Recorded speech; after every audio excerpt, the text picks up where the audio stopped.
Morning, Emily Taylor here. It is Monday, October 11th at 11 o'clock a.m. Mountain Standard Time, Mountain Daylight Time. No, are we still on daylight time? Mountain Daylight Time. We go off daylight time soon, right? I have been out of town for a couple of weeks. I had a wonderful vacation that had been postponed for a year, rescheduled for this year to celebrate my parents' 50th wedding anniversary. So I had the privilege of going to Europe with my whole family, well, the adults in my family, and it was really refreshing. It was great. It was actually the longest vacation I've been on, and it was really fun to be with my husband and my family. And I am refreshed, recharged, renewed, and ready to get going and get creating. And so I also have jet lag, and which makes me get up really early in the morning. Hello, everybody. As you join me, I love to see you say hello and tell me where you're from.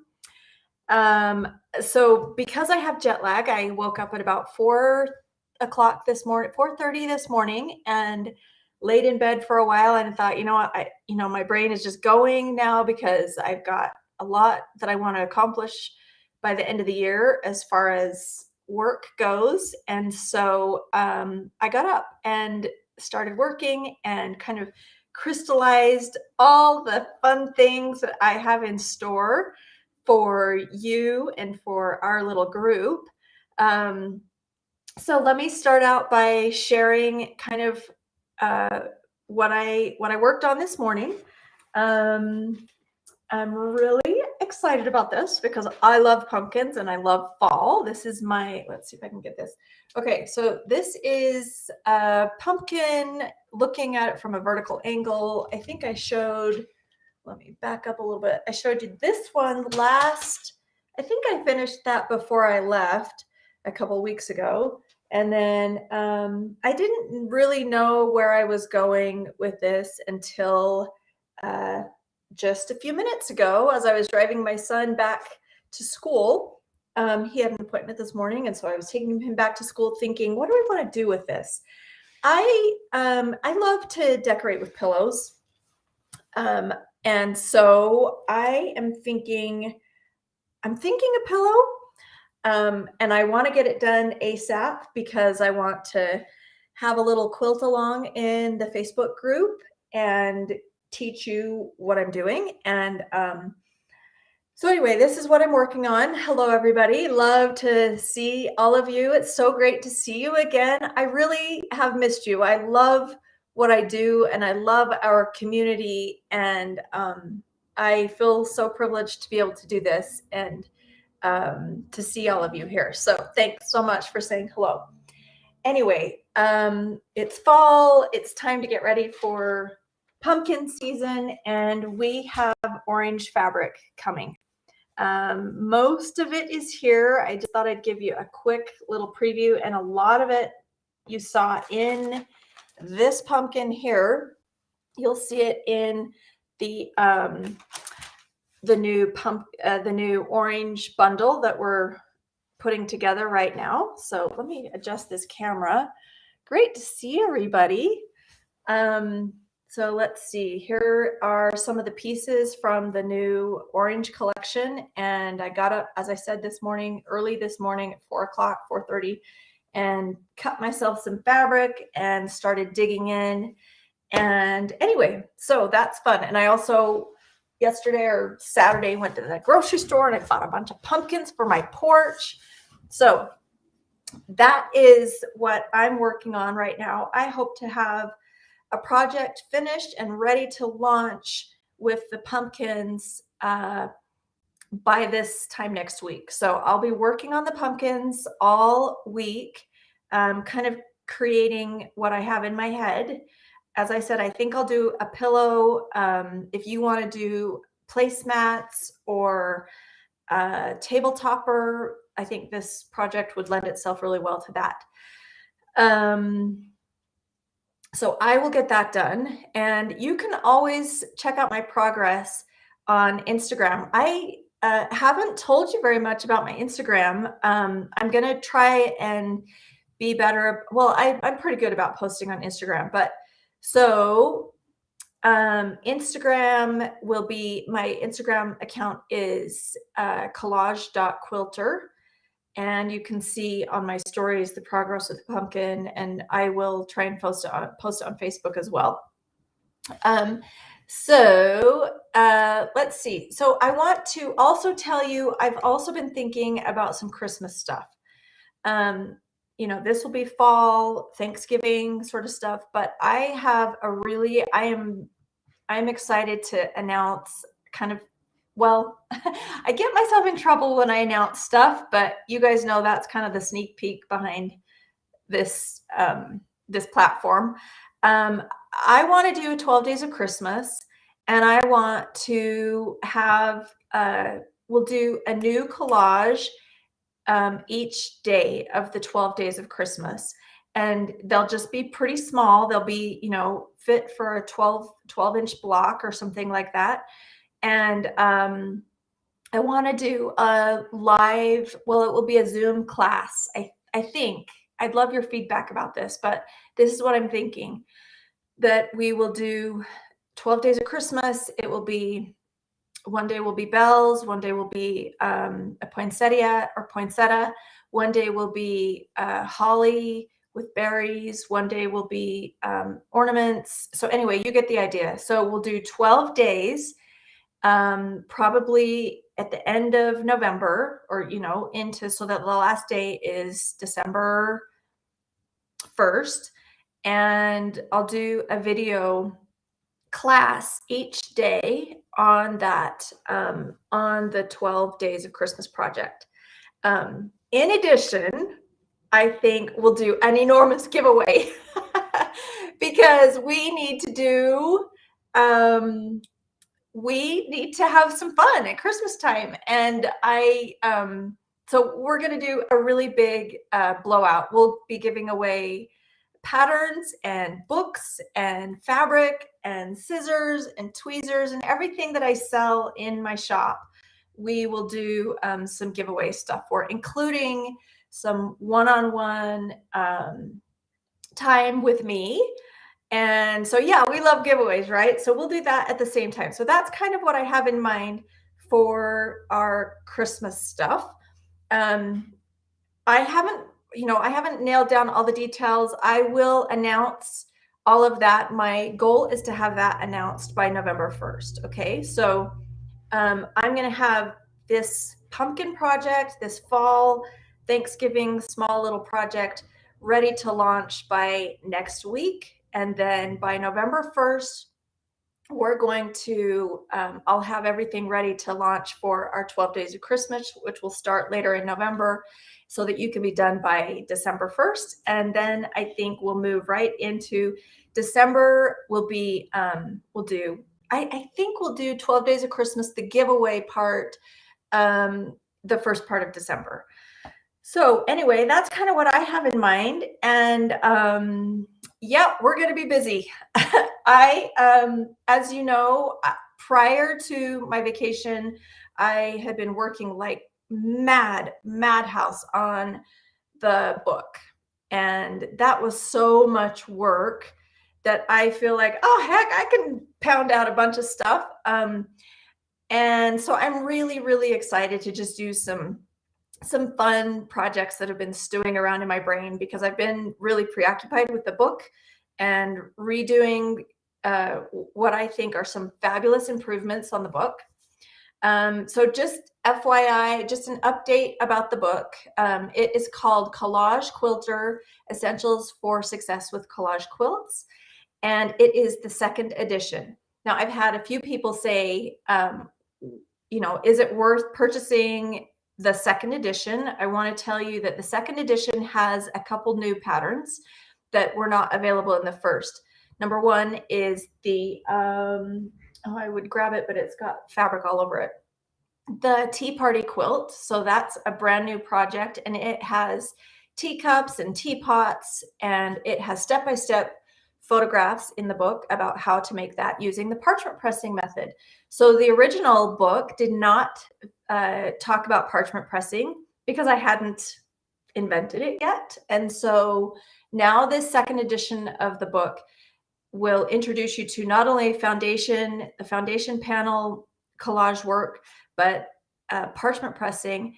And it has the tea party as well as the 2 new parrots. And you can see my updated version of Art and Bloom back there. So people have asked me, is it worth buying the new book? I think so, because it's got these new patterns and it talks about parchment pressing. There are also about 200 step-by-step photos and illustrations in the book. So thank you everybody who has pre-ordered that. It is at the publisher now getting published. I do need to give you a heads up that there are supply chain issues, as you've probably heard, with everything, and the printing industry is no different. There have been supply chain issues with paper and ink and even labor. So I don't have a date when the book will be delivered to me so that I can get it out to you. I'm assuming that it will be sometime in October because I placed my order in September. So fingers crossed that it's here right away. And as I get information about when the book is supposed to be sent to me, I will update you in the Facebook group, the Collage Quilter Academy Facebook group. That's the group where I'll give kind of some announcements about things. And then one other question. So there were a few people, I made an adjustment to the price. So I wanted to kind of make it a more affordable book. I'm taking a little bit of so anyway, I originally released it at $35 and I have since adjusted the price to $29.99 or $29.95, whatever, 29 bucks. So if you ordered the book at the original price, you will get a refund, because I love my customers and I'm so grateful for you, and I am grateful for you for buying the book. So I will begin working on getting those refunds out when I ship the books. Okay, so that's the information with the book, with upcoming projects. And now I want to dive into questions. And then I also want to talk about one question that I have thought so much about and that people have asked me. And that is, they want to hear about mistakes that I've made and what my biggest mistake is. And so I want to answer that question at the end after I say hello and take a look at your live questions. So let me just look into this and see where our chat is. Okay. So Kentucky, Texas, great to have everybody. I'm so, so somebody said, hi, Emily from Maryland. Did you bring back fabrics from Europe? I actually did. I brought back some beautiful printed linen fabric from France, and maybe I'll share that with you soon. Great to see all of you, Shelly and Sherry and Johannesburg, Anne from Johannesburg. Great to have you. Oh, I've got somebody here from Capitol Reef National Park. So that's in my neck of the woods, because I live in Utah, and Capitol Reef is one of the 5 national parks that's in Utah. A friend from Haymarket, Virginia. I did a class for the Haymarket Guild. Oh, thanks, Barbara. You're so sweet. From London, East London, South Africa. Okay, let's see here. Okay, I'm just going through questions right now. Karen said, it might be too late for this year, but I would love to have a pattern for a poinsettia plant. Well, you are in luck, because that is on the docket.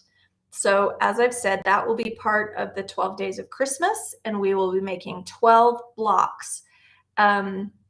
You can decide whether you want to join me for all 12 of them, or if you just want to pick and choose which ones you want. I will be doing live Zoom classes. At least this is what I'm planning on, live Zoom classes every day for those 12 days. And the spots will be limited. The pattern will be included.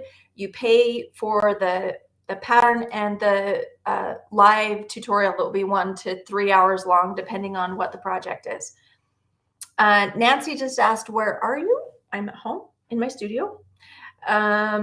Okay, let's see here. Oh, from Sweden. Great to have you. Let's see here. 12 days sounds great. Great. I'm really glad that you like that idea. And we will do, and then that will be followed up by a giveaway. I love giveaways. Let's see here. Okay. Just want to make sure I'm not missing any questions. I don't have Amelia here to monitor questions right now because she is busy with school today. Okay, so no questions. I'll keep looking, make sure that I haven't, if you have any questions, remember that you can type it in and I'll answer your questions. But I want to talk for a minute about some of the mistakes that I've made. And yes, Connie said, I'm in Salt Lake City. I'm actually in Sandy, which is a suburb of Salt Lake City. But yeah, Salt Lake is 20 minutes away. Okay, so mistakes that I've made. I think the number one mistake, and I've mentioned this before, is trying to achieve perfection in one collage. Or every time I sit down to do a collage, I need to allow myself to make mistakes. So I've got to, my biggest mistake is trying to create something that's too perfect. Sometimes I think it's super important to allow ourselves to fail. Okay, so that's number one. Don't try to be too perfect. Number two goes along with that. The other mistake that I make is not carving out time to do the actual creative work. I am amazed at how quickly time gets away from me, and then a day goes by and I've been answering emails, or I've been ordering fabric, or just doing the tasks that are involved with running a business and being a mom, and I haven't carved out time to be creative with fabric. And this is a mistake because I need that in my life. I am an artist through and through. I am a passionate, fierce, uptight artist, and one of the ways that I can ground myself is through carving out the time to do the collage work. This is a really, really interesting way to create a quilt, and I have never come across anything like this. I've been an artist my whole life. I've earned money as a professional artist my whole life, but I've never come across anything that gives me such joy and pleasure and grounds me like collage. And so I think it's a mistake for me not to carve out time to do it every day. And when I say every day, I mean Monday through Friday. I do give myself time off on the weekends generally. I do not like working on Saturday and Sunday. And oftentimes, if you email me, you won't hear from me because I need to turn my brain off. But during the week, that's kind of a big mistake that I make. Not doing the work and not allowing myself to fail or overworking. So I would say that's this idea of overworking something, trying to create perfection out of something and not accepting mistakes is a very amateur mistake. Remember that through failure and through making mistakes is how we grow and become better artists and better people, really. So I think that's super, super important. So it sounds like there are some people who agree with me that about time. It's frustrating not getting enough time to create. So one of my goals for the new year, so I am thinking ahead to the new year, is I want to kind of crystallize how I use my time to accomplish to become the person that I want to be. You know, all of us have constraints on our time, and yet we all want to, I think we all have a vision of who we want to be. And now this is getting outside of even just collage a little bit, but just as a person in general, the type of the person that I want to be, how do I get there, and what are the goals or the steps that I need to go through to become the person that I want to be. So that is kind of what I am going to be focusing on in 2022. And I'm going to be writing a lot about that. And I hope you'll join me for that kind of journey about becoming who we want to be as artists and as wives and mothers and grandmothers and women in general. I say women, I mean people, but mostly it's women in our group. Okay, so let me get to a few more of these questions. So Mary just said, how and when will you create? Let's see, when and how will you announce the 12 Days of Christmas Zoom class? So my intention is to announce that at the first part of November. So kind of watch the first part of November. I expect to have everything ready to launch at the first part of November so that we can do signups through the first couple of weeks in November. And then we'll begin mid to late November with the schedule and what the projects are. So I will, of course, and I'll announce it I'll send out an email. I'll announce it in the Facebook groups, on Instagram. So if you follow me in any of those platforms or on these live videos, you will get the heads up about that. But again, I think most important is to remember that seating is limited. Seating will be limited because I want to have you live. I want to see your happy faces on the screen. And I can't do that if we have hundreds of people. So each daily class will be limited. So I think that will be really nice. So you'll hear more about that in this live video. You'll hear about it in the Facebook group, especially Collage Quilter Academy and the Collage Quilter Facebook page, and in an email. Okay, let's see. I'm so glad you all have caught me live too. Oh, Barbara just said, any more sneak info regarding the retreat? So, yeah, I've been thinking a lot about the retreat, and I'm so excited about the retreats. We have 2 retreats. One will be in June of next year, and the other will be in October of next year. And I don't want to give away too much of what I'm thinking because it's I want to build up to that, but I am hoping to have another book out by June that will be going to the recipients or the participants in the retreat. And I actually kind of did give you a little bit of a sneak peek, how to become the people that we want to be, particularly, artists and whatnot, and managing our time and channeling our creativity. So that's kind of the part of what I want to talk about in the book. So there you go, Barbara. There's a little sneak peek. Okay. So let's see. I want to get back to one more question about making mistakes.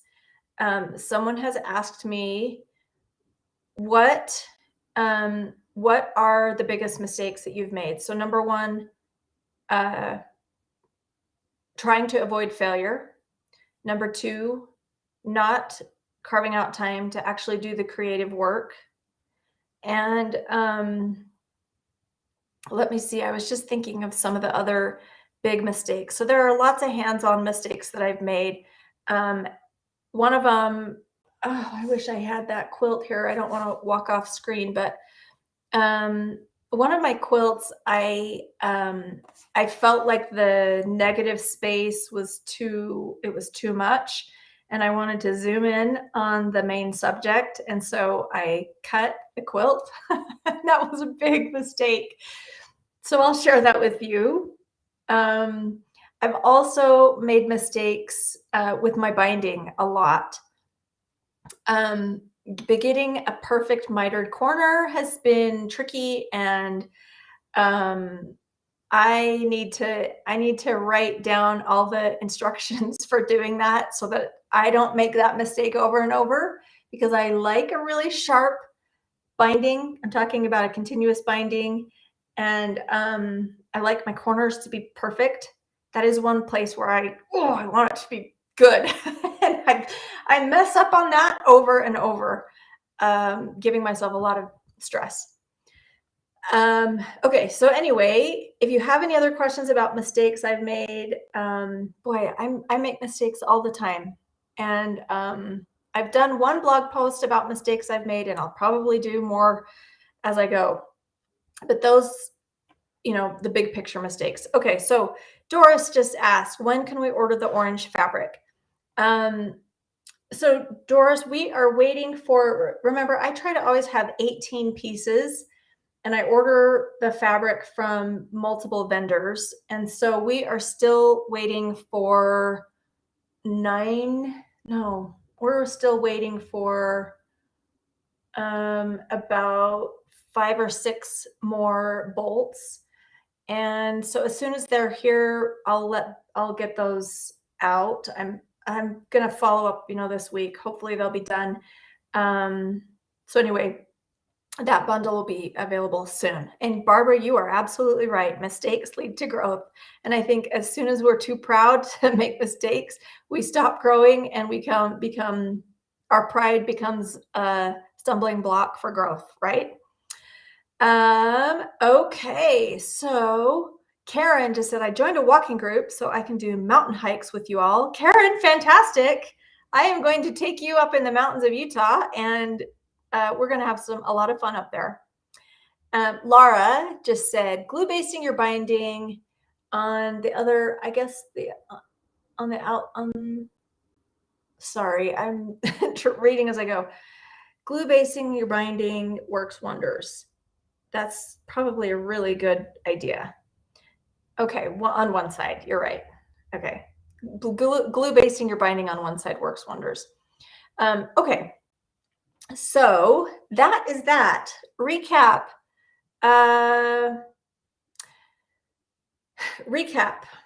We've got this project that will be done a week from today. So join me again a week from today, and I'm going to share with you. I'm really pleased with the way that looks, and it looks really good in the camera, which reminds me of a hint that I want to share with you. When I teach a live class, one of the things that I do, and even when I am working on my own projects, one thing that I do throughout the process is I take pictures, because for whatever reason, when I look at a project through a photograph on my screen, it looks different. It kind of crystallizes the whole thing, and I can see where mistakes are, and I can see that, if it's right on.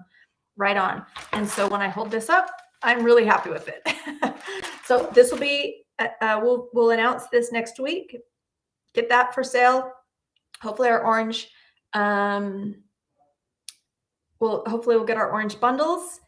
We've got an announcement coming up that I gave you a sneak peek for Christmas stuff.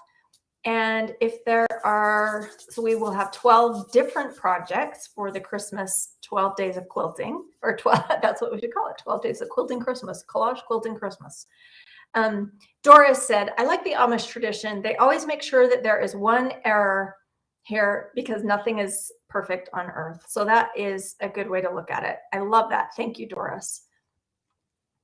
Yeah, Suzanne, try that if you haven't already. Taking photos is a really, really great help. I do that throughout my process. In fact, I'll just show you what's on my phone right now, because you can see how I've taken all these pictures. So look, do you see the pictures there? Well, you also see the pictures of my my son's swim team, but you can see the process pictures of the pumpkins, and that is how I kind of make changes and whatnot.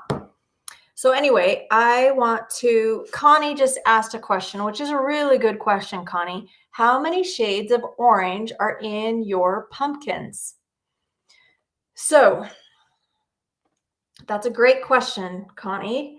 And I'm going to explain to you how I've done my pumpkins, because I find that my process is evolving as always. I am a work in progress, and let me show you kind of what I've done. So in a lot of my patterns, I will say you need to get 3 or 4 or 5 sets of value sets, right? And when I write a pattern, that's how I explain it so that it works for you. I think that's a really easy way to break down the number of values that you need. The way I did this is I purchased this photograph and I just worked from this photograph. So I just drew it out, just kind of traced it. I kind of looked at where the shadows were, and where the highlights were, where the midtones were.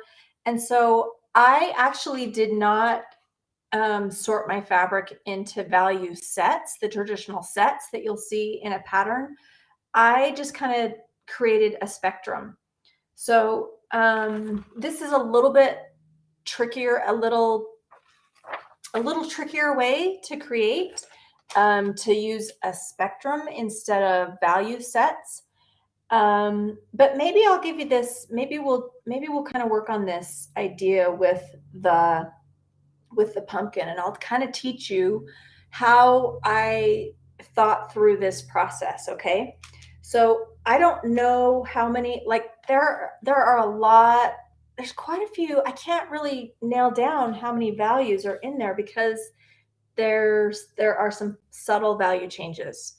I want to pull up my old pumpkin. I've got to find that. It's a pillow, and just show you the progression that I've gone through as an artist. So I've gone from a much more amateur look to kind of a more I think this is a more interesting look. But anyway, so I don't know if that answers your question, but Connie, I don't know how many shades there are because I really just created a spectrum, a value spectrum, and kind of dived into the project that way. Irene asked a great question. She said, what are the most important elements of your studio space? I'm planning out my own space, but lots smaller than your studio. Okay, so I'll tell you the most important things for me right now are I need to have a place where I can keep my fabric organized. Fabric organization is super, super critical for me because I have tons of smaller pieces of fabric. So a place for fabric organization, and we can talk about fabric organization later, or that's also in my book. The other thing is I've got this table. This is just a collapsible table, right? It's not that big, but this is has become a really essential work spot for me. And you can see that my this piece of foam core it's not very big. It's kind of mobile. It allows me to do the parchment pressing, and I guess I could do a panel on here too. But it's really easy to just set that there.